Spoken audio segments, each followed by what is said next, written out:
오늘 제목을 한번 따라하시겠습니다. 기뻐하는 것을 이루실 하나님. 예, 하루 사이에 해가 바뀌었네요. 예, 참 마스크를 벗고 해야 되겠어요. 예.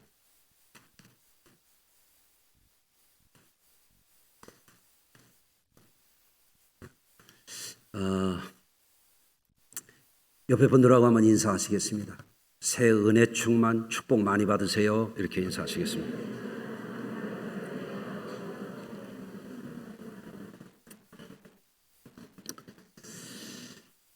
이제 새해가 되었으니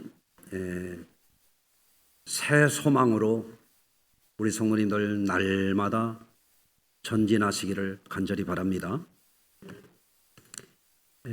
우리 성도님들께 먼저 당부드리고 싶은 것은 하나님은 언제나 우리를 향하여 선한 계획을 가지고 계시다는 것을 바라보면서 우리 성도님들이 새해에는 언제나 어디서나 어떤 상황에서도 소망을 잃지 마시고 담대하시기를 바랍니다.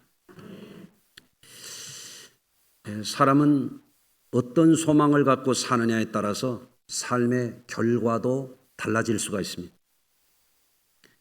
금년에 여러분들이 소망이 없으면 안 됩니다.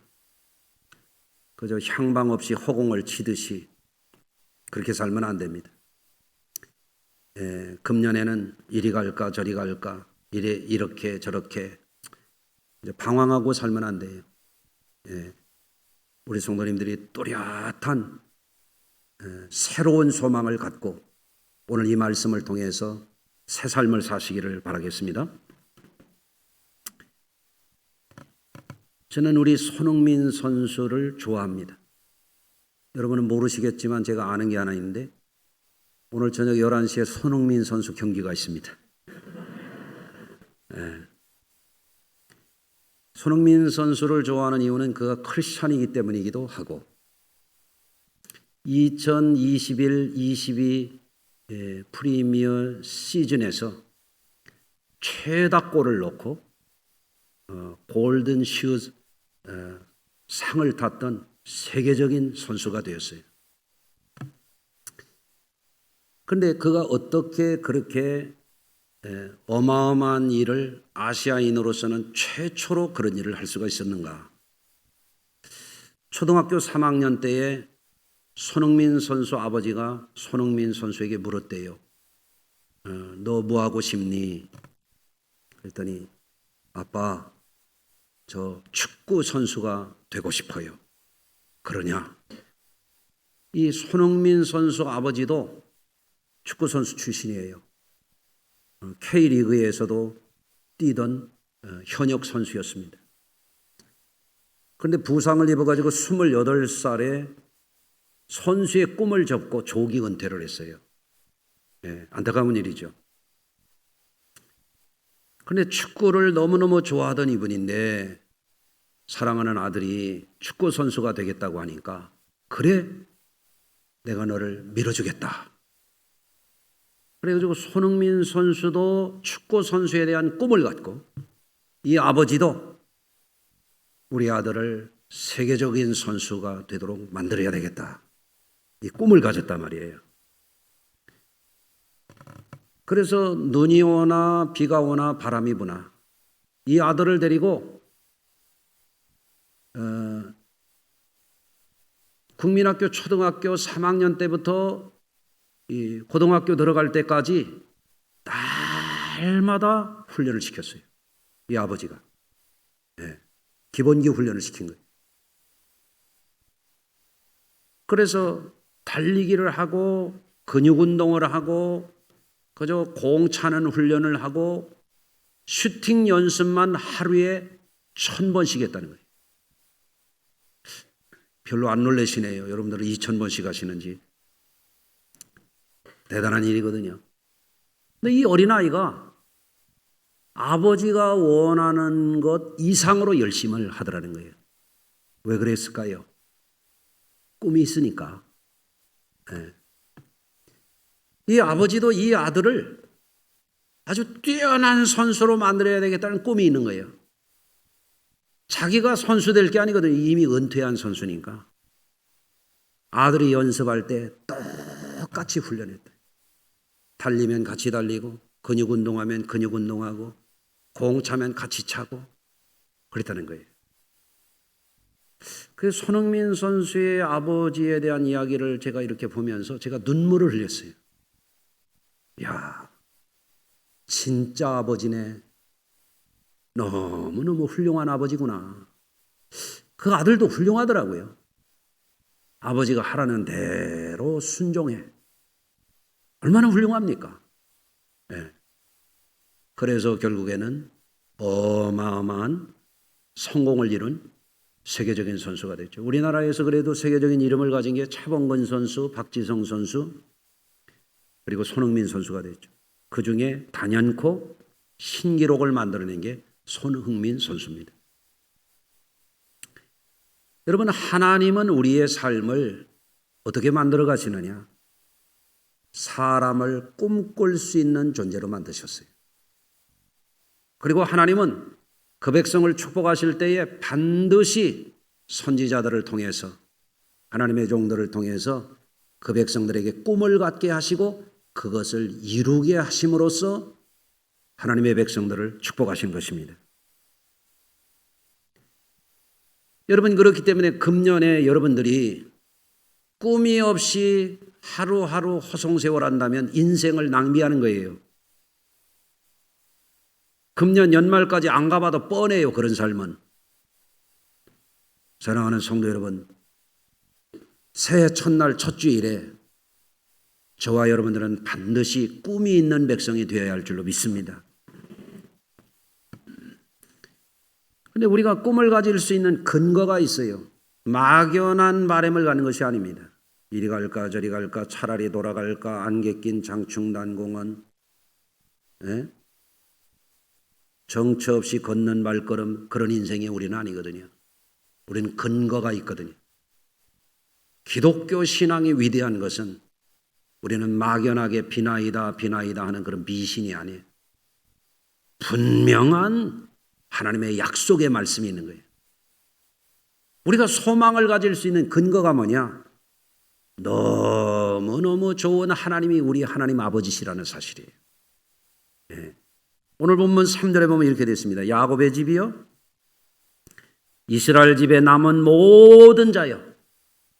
남은 자라고 하는 것은 나라가 망하고 하나님 앞에 범죄하고 성전이 파괴되고 포로로 잡혀가고 뿔뿔이 흩어지고 도망가고 비루해진 사람들 말고, 고난 중에도 포로 가운데도 역경 가운데도 줄기차게 믿음을 지킨 사람들을 말하는 거예요. 남은 자들, 렘넌트. 코로나 3년 동안에 날아간 사람들이 있습니다. 코로나 3년의 이 시련 가운데에도 오늘도 남은 자들이 있습니다. 누구일까요? 바로 여러분들이십니다. 아직 못 들으신 것 같아요. 바로 여러분이 남은 자들이에요. 할렐루야. 예. 내게 들을지어다. 배에서 태어남으로부터 내게 안겼고 태에서 남으로부터 내게 업힌 너희여, 너희가 노년에 이르기까지 내가 그리하겠고 백발이 되기까지 내가 너희를 품을 것이라. 내가 지었은즉 내가 업을 것이요 내가 품고 구하여 내리로다. 여러분이 얼마나 좋으신 하나님 아버지십니까? 그 하나님이 우리 아버지가 되셨어요. 하나님은 만물을 지으신 아버지시요, 우리 모든 생명을 부모의 태중에 지으신 하나님 아버지시가 참 좋으신 하나님인데, 우리를 노년에 이르도록 백발이 되기까지 우리를 품고 업어주시겠다는 거예요. 얼마나 좋으신 하나님이십니까? 근데 많은 사람들이 오늘날 눈이 어두워지고 심기가 흐려지고 세상 것에, 잘못된 것에 치우쳐 살다 보니까 하나님이 얼마나 우리를 사랑하시는지, 하나님이 우리를 얼마나 기뻐하시는지, 하나님을 얼마나 하나님께서 우리를 영원토록 품으시고 안으시고 업어주시는 좋으신 하나님이라고 하는 걸 잊고 살아가는 것입니다. 오늘 이 시간 함께 예배하는 우리 성도님들은 새해에는 우리 하나님께서 여러분을 통해서 이루실 그 크신 사랑, 하나님께서 기뻐하시면서 이루실 그것을 바라보면서 꼭 소망을 갖고 희망을 갖고 금년 새해를 새롭게 사시기를 주의 이름으로 축원합니다. 오늘 본문에 보면 하나님이 기뻐하실 일을 이루신다 그랬거든요. 오늘 본문에 보면은 하나님께서 우리를 통하여 이루실 일이 무엇인지를 알 수가 있어요. 첫째는 하나님은 고난 가운데도 연단 가운데서도 그 남은 자들을 놀랍도록 사랑으로 품어 주신다고 말씀하고 있잖아요. 여러분들은 어떠신지 모르겠어요. 저는 우리 할머니, 할아버지의 큰 사랑을 받고 컸어요. 그리고 어머니의 지극한 사랑을 받고 컸어요. 지금도 그분들이 늘 그립습니다.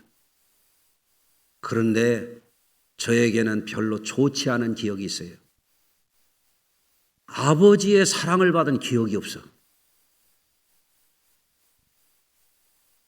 아마 여러분 아버지는 안 그러셨겠지만 말입니다. 우리 아버지는 어떤 분이냐면 6대조 때부터 손이 귀한 집에 3대째 아들을 못 낳은 집에 양자로 들어오신 분이에요. 6대조도 딸만 낳고 아들을 못 낳으시고 그래서 양자가 들어오시고 5대조 고조부께서도 양자로 들어오셨는데 딸만 낳고 아들을 못 낳고 옛날에는 딸만 낳으면 대 끊어진다고 그랬잖아요. 잘못된 인식인데 유전학적으로는 안 맞잖아요. 딸 낳아도 대를 잇는 건데. 예.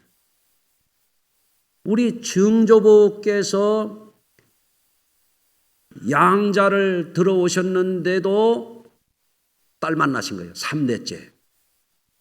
우리 할아버지가 또 양자로 들어오셨잖아요. 그래서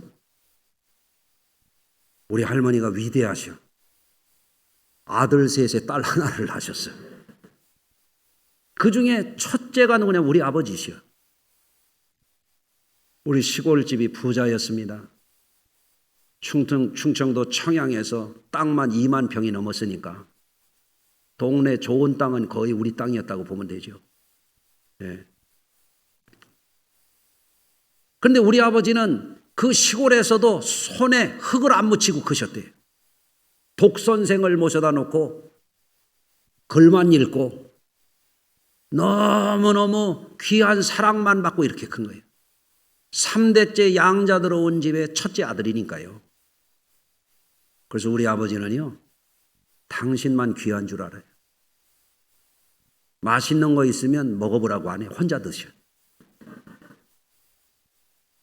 안 좋은 기억이 뭐냐면 제가 어려서 우리 아버지 옆에서 비시닥거리고 놀면 나를 발로 찼어. 그 기억밖에 없어. 그래서 제가 생각했어요. 내가 결혼을 해서 자식을 낳으면 나는 우리 아이들을 매일 안아줘야지. 그래서 실제 그렇게 했어요. 큰아들을 낳아도 다 매일 안아줬어. 둘째 아들을 낳아서도 매일 안아줬어. 근데 이것들이 기억을 못하는 것 같아요. 근데 막내 늦둥이 딸을 낳아서도 매일 안아주면서 내가 세상에서 최고 이쁘다 그랬어요.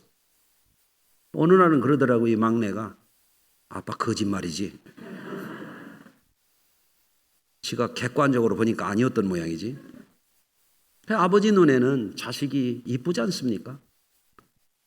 늘 안아줘서 키웠더니 지난주에도 우리 둘째 아들이 목회하러 나가서 너무너무 바쁘니까 가까운 데 있는데 몇 달 만에 우리 집에 왔어요. 가면서 아버지 한번 안고 가야지. 요새는 우리 아이들이 아버지를 안아줘요. 우리 큰애도 집에 오면 아버지를 이렇게 안고 가요. 그랬더니 며느리들도 저를 안아 이렇게. 하나님이 우리를 안아주시고 품어주시고 노년의 때에도 백발이 되어서도 너희를 품을 것이요 안을 것이요 내가 업을 것이다. 왜? 내 백성을 내가 지었음이니라. 그 하나님을 알아야 돼요. 그래서 예배에 나오는 사람들은 어떤 마음으로 와야 되냐면 오늘도 내가 주님의 품에 안겨서 예배해야지, 기쁨으로 예배해야지, 즐거이 예배해야지, 이런 마음으로 예배에 나와야 돼요. 하나님은 우리가 하나님을 기쁘게 만나고 우리를 품으시고 안으시고 업으시는 그 하나님 앞에 제대로 예배하는 사람들이 되기를 원하는 거예요. 성경에 보면 하나님 앞에 예배를 드릴 때 뭐라고 그러냐면 눈먼 것이나 다리 저는 것이나 찢긴 것이나 상한 것이나 병든 것이나 이런 거를 드리지 말라 그랬어요. 여러분, 그러니까 다리 저는 예배를 안 드리려면 예배 시간 늦으면 안 돼요. 좀 일찍 와요. 못 들으셨나 봐. 내가 다시 해야지. 일찍 오세요. 그래야 하나님 기뻐하세요. 눈먼 거 드리지 마요. 무슨 소크라테스도 아니면서 뭘 눈 감고 뭔 생각을 그렇게 깊이 해요. 눈 감았다고 뭐 말씀대로 사는 것도 아니더만 보니까. 그죠? 집중해요, 집중. 네? 여러분들 또 찢긴 마음을 가지고 예배하면 안 되잖아요. 예배 전에 일찍 오셔가지고 회개하고 기도하고 준비된 마음으로 예배하시는 것이 옳습니다. 할렐루야. 두 번째로 오늘 말씀을 보면은 하나님께서 택한 백성들 중에 세상 사람들이 만든 우상에 헷갈리는 것을 경계하고 계세요. 5절 이하입니다. 너희가 나를 누구에게 비기며 누구와 짝하며 누구와 비교하여 서로 같다 하겠느냐. 사람들이 주머니에서 금을 쏟아내며 은을 저울에 달아 금도장에게 주고 그것으로 신을 만들게 하고 그것에 엎드려 경배하며 그랬어요. 어리석은 사람들이죠. 여러분, 어떻게 사람의 손으로 만든 게 신이 될 수 있어요? 자기들 손으로 금박 입혀놓고 은박 입혀놓고 나무로 깎아놓고 비나이다 비나이다. 아이, 그게 어리석기 한이 없잖아요. 그래서 성경은 뭐라고 보냐면 하나님이 우상을 만들지 말고 절하지 말고 섬기지 말라 그랬어요. 우상을 만드는 것은 하나님께서 천지와 만물과 우리의 인생을 내신 하나님께서 보시기에 슬픈 일이야. 심히 어리석은 일이에요. 그러나 그 택한 백성들이 신앙이 타락하고 영적으로 눈이 어두워지고 마음이 닫혀버리고 나니까 어리석은 길로 가더라 이거예요. 어느 길로? 사람이 만든 신에게 절하더래요. 그게 허상이거든요. 가짜. 오늘날 사람들도 다르지 않습니다. 영적으로 눈이 닫히고 귀가 닫히고 마음이 닫혀진 사람들은 입으로는 주여 주여 할지 모르지만 어떻게 되냐? 사람들이 만들어 놓은 세속도시, 사람들이 만든 가상현실. 요즘의 아이들은 매일 유튜브 보고 인터넷 보고 스마트폰 가지고 밤새 뒹굽니다. 하나님께서 지으시고 구원하시고 품으시고 안으시고 업으시는 그 은혜를 놓치고 살아가는 거예요. 왜? 사람이 만든 우상에 빠져서 살기 때문에 그렇습니다. 네. 난 우리 성도님들이 금년에도 아무리 바빠도 세상에 아무리 매력적인 게 있어도 우상이라는 뜻을 가진 아이돌 그룹이 춤추고 노래해도 그런 거에 헷갈리지 마시고, 아멘. 우상에 빠지지 마십시오. 하나님을 바라보고 사셔야 됩니다. 그것이 생명의 삶입니다. 또 이 백성들이 영이 어두워지고 하나님의 언약을 배신하고 불순종의 길로 접어들어서 패역자가 됐다. 패역자. 신앙생활을 가면서도 순종을 배운 사람들이 있고 패역질하는 사람들이 있습니다. 본인들은 모르죠. 왜 패역의 길을 가느냐? 하나님께 순종하는 것을 배우지 못해서 그렇습니다. 그래서 어떻게 됐습니까? 이스라엘이 나라가 망했습니다. 나라가 망했어요. 성전이 파괴가 됐습니다. 포로된 생활을 했습니다. 죽을 고생을 하는 사람들이 됐습니다. 왜? 패역자가 됐기 때문에. 예? 그래서 오늘 8절에 보면 너희 패역한 자들아 이 일을 기억하고 대장부가 되라. 이 패역한 자들이라고 하는 그 원어의 의미 가운데는 뭐가 있냐면 헷갈리는 사람들이에요. 헷갈렸어. 하나님이 누구신지, 어느 진리에 순종해야 되는지, 무엇이 중요한 가치인지를 모르기 때문에 패역질을 하는 거거든요. 이게. 그래서 패역의 길을 가는 사람들의 특징이 뭐냐면 찌질한 삶을 사는 거예요. 이리 치우쳤다, 저리 치우쳤다. 여러분, 한 남자가 한 여인을 사랑하면 어떻게 해야 돼요? 따라서 하시겠습니다. 끝까지 사랑하라. 우리 자매들 결혼 안 한 사람들 알았지? 그런 사람 만나야 돼. 결혼해가지고도 이 여자 저 여자 여기 기웃 저기 기웃 찝쩍찝쩍하고 돌아다니는 게 뭐냐면 그게 헷갈리는 짓을 하는 사람들. 그게 패역질 하는 사람. 하나님을 믿기로 했으면 하나님께 순종하고 하나님께 충성하고 하나님만 사랑하는 그 길을 가는 것이 그게 대장부가 되라. 장부가 되라. 아멘. 군대 가면 남자들이 부르는 군가가 있어요. 사나이로 태어나서 할 일도 많다만 너와 나 나라 지키는 그러면서 뭐예요? 나라를 위하여 목숨 바치자는 거예요. 대장부죠, 대장부. 아멘. 여러분들 하나님께서 보시기에 찌질한 사람들이 있어요. 여기 기웃 저기 기웃 이랬다 저랬다 잘했다 못했다. 옆에 분들하고 인사합시다. 우리는 그러지 맙시다. 제발 그러지 말라요. 잘했다 못했다. 순종했다 거역했다. 믿었다 안 믿었다. 예배도 잘 드렸다 안 드렸다. 시간 지켰다 안 지켰다. 에? 아멘도 했다 안 했다. 에? 이 대목에서 우리가 주목할 일이 있어요. 하나님께서 이런 말씀을 하시는 건 뭐예요? 자신들의 죄를 인하여 망가지고 깨어지고 상한 그들이지만 하나님이 그들을 회복하시겠다는 것 아니겠습니까? 그래서 22절에 보면 잠언 12장 22절에 보면은 하나님이 기뻐하시는 사람이 있는데 어떤 사람이냐면 하나님은 진실하게 행하는 자를 기뻐하시느니라 그랬습니다. 여러분 오늘 본문에 가서 보면은 하나님이 뭐라고 말씀하시냐면 하나님께서 기뻐하시는 그 일을 이루신다고 말씀하고 있어요. 아멘.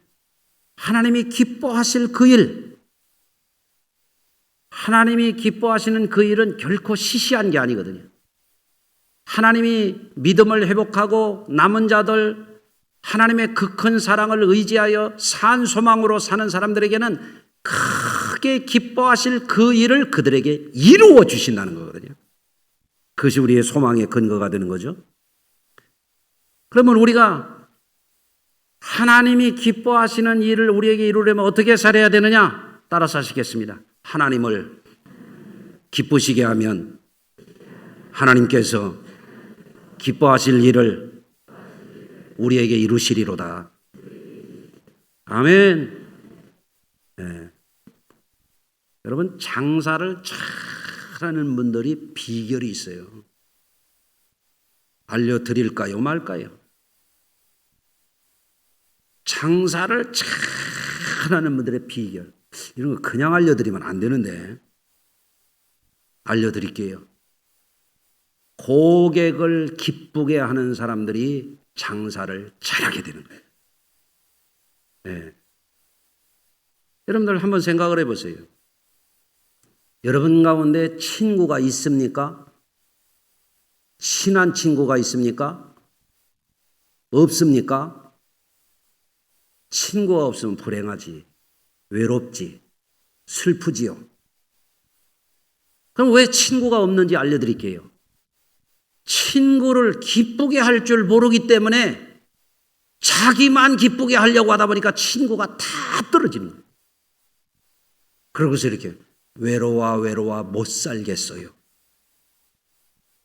어리석은 거죠. 자기만 기쁘게 하려고 하다 보니까 다 떨어지는 거예요. 다 떨어지는 거예요. 네? 하나님 원망하지 말라고요. 오늘부터 이 지혜를 얻어야 돼.